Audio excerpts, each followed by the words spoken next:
الكلام اللي هقوله ده هيهم كل مواطن حر. بدل من الشكوى اللي فيها غلو الأسعار بقينا بنتكلم على أمان الوطن ونقول الحمد لله. بدلا من هيافة السوشيال ميديا بقينا كلنا على قلب رجل واحد. بدلا من التطبيع بالمأكولات التجارية المعروفة عالميا بدأنا ناكل من ايد ست الحبايب. بدلا من قصص الكرتون اللي كنا بنخلي الأطفال يسمعوها والحاجات الهايفة اللي طول النهار بيقضوا وقت فيها بدأنا نحكي لهم قصص تاريخية. هو ايه اللي بيحصل؟ والتاريخ كله بيعيد نفسه. بدلا من الأفواه اللي بتتقفل على السوشيال ميديا بدأنا نتكلم في وطننا وإحنا أحرار.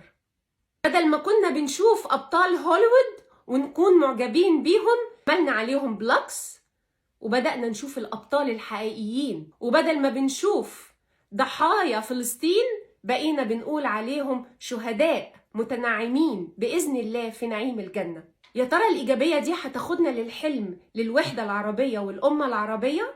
انتوا شفتوا إيجابيات إيه في القضية الفلسطينية؟ ولازم نقرأ رسالة رب العالمين، كل محنة جواها منحة.